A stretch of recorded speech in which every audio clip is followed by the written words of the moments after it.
পূর্বে এক আসমান নিচে এক জমিন, এই জমিনের ভিত্তি আমি আর তুই আর কেউ নেই। তোর আজকে কিছু কথা কয়ে দিয়ে যাবো, যদি সত্য হয় সত্য বলবি, মিথ্যা হইলে আল্লাহর কাছে ঠেকা থাকবি। তোর একটা গাড়ি আছে, তোর চিন্তার মধ্যে আছে আমি এই গাড়ি, তুই ঈদের পরে একটা গাড়ি নামাবো, কথা কি সত্য না মিথ্যা? সত্য।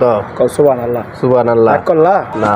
তোর আরো চিন্তা আছে, রাস্তাতে আটার সময় যদি আমি এক বস্তা টিয়া ভাই, এই টিয়া লই আমি বন্ধু বান্ধব তুইয়া যারে লইয়া কক্সবাজার যাবো, কিন্তু বন্ধু বান্ধব দিতাম না, কথা কি সত্য না মিথ্যা? সত্য। রাগ করলা না।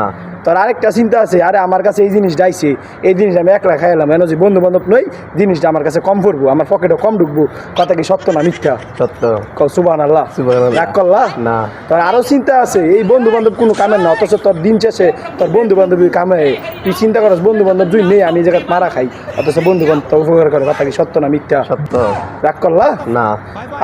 আমার গুরুজি কথা কইছে, কয় বাবা রে কারো কাছে দান্দামি করে খাবি না, আমি দান্দামি করে খাই না, তোর কাছে আমি চাইয়া খামু, তুই কি আমার কথা বিশ্বাস করো? যদি বিশ্বাস করস আমি তোর কাছে চামু, যদি আমার কথা মিথ্যা হয়, তুই যে মনের ভিতরে অন্তরের ভিতরে অবিশ্বাস থাকে, আমি তোর কাছে চামু না, তুই কি আমার বিশ্বাস করস? করি।